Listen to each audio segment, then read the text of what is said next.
Aidan, tell me a story.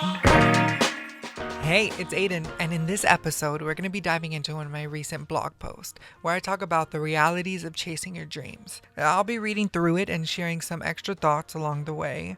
So grab a seat, get comfy, and let's see what's on my mind today. And this segment's called Dear Blog, Let's Talk. 9 years, 3 months, 22 days, 81,642 hours, 4.8 million minutes.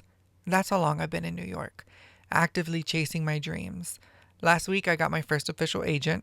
In September, I secured stable housing. It takes a while. 9 years. This journey is one baby Aidan could never have imagined. Back then, I knew I was going to be famous by 15. When 15 came, I pushed it to 18. When 18 came, I pushed it to 22. When 22 came, I said, damn! I stopped setting unrealistic deadlines, and I told myself, it'll come when it comes. A common phrase I've heard throughout my time here is, it takes 10 years to become an overnight success.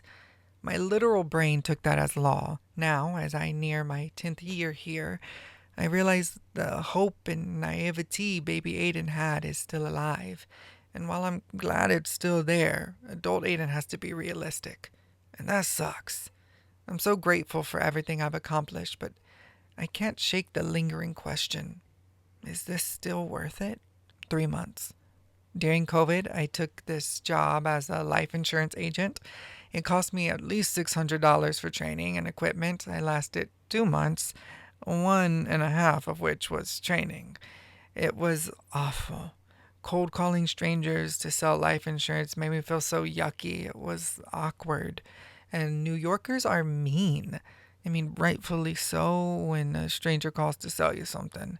I've waited tables, worked as a delivery boy, handled coat checks, catered events for shows like Jimmy Fallon, Seth Meyers, and SNL, worked at art installations, opened my own sticker store, became an influencer, and recently started the process to become a Broadway usher. Out of all those jobs, the only thing I've done that left me feeling truly fulfilled and happy was being on set. Whether it was Garnier, Izzy, or background work on TV and film, it's the only things. Well, summer camp counts too, but that's because I get to spark other people's joy for acting. I want my dang spark lit. These last few weeks have been a whirlwind. I lost a job, booked a background gig, got an agent, started the usher job, then didn't, and finished my Field of Lights job. A lot. The point is, I'm still trying to figure out how to keep these bills paid while loving what I do. And it's hard, because I do not want to go back to restaurant work. 22 days. I moved 8 times since coming up north. While that might not seem like much, 8 moves in 9.3 years is a lot. I moved back to Texas twice, lived in Jersey for 4 years, Manhattan for 2, Brooklyn for 3, and now I'm back in Manhattan. Thankfully, I've ended up here. I got incredibly lucky to score low-income actor housing in Hell's Kitchen, close to Central Park. I live next to a hospital and a parkway, so it's definitely not glamorous, but it's worth it. Roommates? Oh, I've had plenty. Some were psychos, some phenomenal humans, and some a mixture of both. I've lived amongst mice, drug addicts, dealers, and rich kleptos. One was my best friend, several became family, and one is suing me, but that's a story for a different day. I also want to add, though moving in New York and New Jersey is stressful, chaotic, and expensive, I am a phenomenal U-Haul driver. I thrive on these bustling New York City streets. After a particularly chaotic moving day, my girls looked at me and said, in reference to my defensive driving, "That was hot." And I wear that with pride. 81,642 hours. The hours I've shared with amazing friends throughout this journey have been priceless. From work besties to classmates, strangers I only meet once, to lifelong friends in the making. These relationships mean everything. Believing in myself opened the door to meeting so many incredible people who I get to call my friend. My light draws people to me, and I'm able to see the light in others. Sometimes my judgment is hazy. I blame that on my southern roots.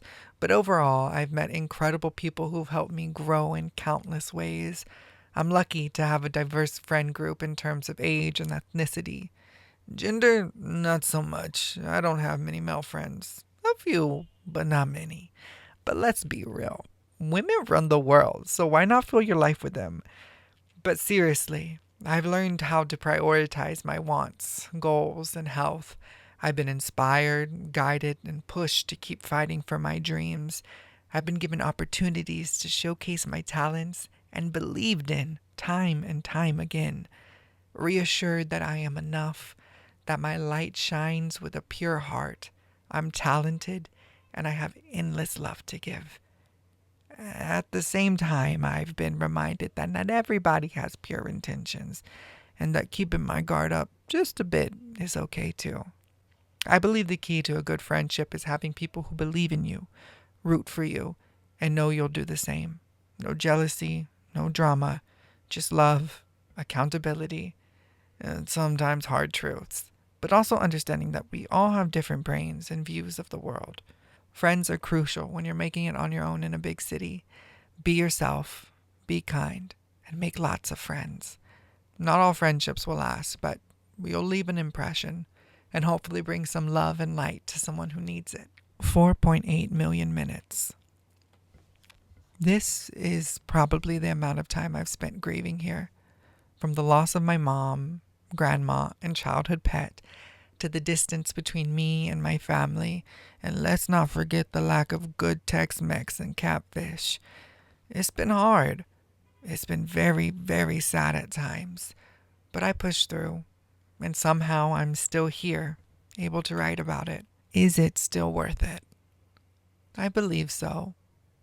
I've achieved so many amazing things, not on my own, but with hard work and support along the way. I've made best friends, been in a wedding, and now have a view that overlooks the ocean. Sure, I still stress about rent, don't have a significant other, and haven't auditioned for a network show yet, but I know, with time, everything will work out. It always does. Well, that's it for the blog. Here's my afterthoughts. I don't know about you, but life be lifing sometimes. I don't know how else to put it. I don't know how else to phrase it. Life do be lifing. It's exhausting. It's overwhelming. It's empowering. It's captivating. It's confusing. And it is not always fun. But it's worth it. It's worth it. Even when it doesn't feel like it's worth it. Because you're still here. You're still sharing glimmers of who you are with the world. And you're out here surviving and thriving. Okay, maybe not thriving. We can't be thriving 24/7. I'm not thriving right now. But I'm happy. I'm happier than I've been. I may not be the happiest I'll ever be, but I know that it gets better. The realities of chasing your dreams. It can be exhausting and overwhelming. I've been pursuing the same thing since I was 6 years old. 6 years old. This many. And while I may not have been doing that professionally since I was 6 years old, I've only ever done this. I've done survival jobs, restaurant work, like I mentioned, all these things. And it's like, those things aren't fulfilling to my soul. And I don't want to do them. And I'm at a point in life, I'm almost 30 years old. And I don't want to keep on doing things I don't want to do. I want to be happy. I want to spread my light when I'm at my job. I don't want to be miserable. You know, there's people who, I saw a video the other day that's where a person was like, "Oh, I don't get paid at work to be happy. I get paid to work." And it's like, but you could be paid to be happy. You could. Your job could bring you happiness. And I want to find that in other ways. I'm open to teaching. I'm open to directing kids and teaching summer camps and after school programs because I know that job and I know how empowering it is because I've been those kids. I'm open to doing this usher position. That one was kind of on me, but it's kind of on the New York City Transit too, because they freaked me over. I don't know, man. I'm ready for this journey. I've been ready for this journey. I've been on this journey for far too long, but I'm going to keep on it, because I know if there's one thing for sure, two things for certain, I am stubborn and resilient. And if there's anybody who can do this, I can. And it may not be next year. I may not make it by those 10 years, but I will make it. I will, because I have no other choice. Because the universe is on my side.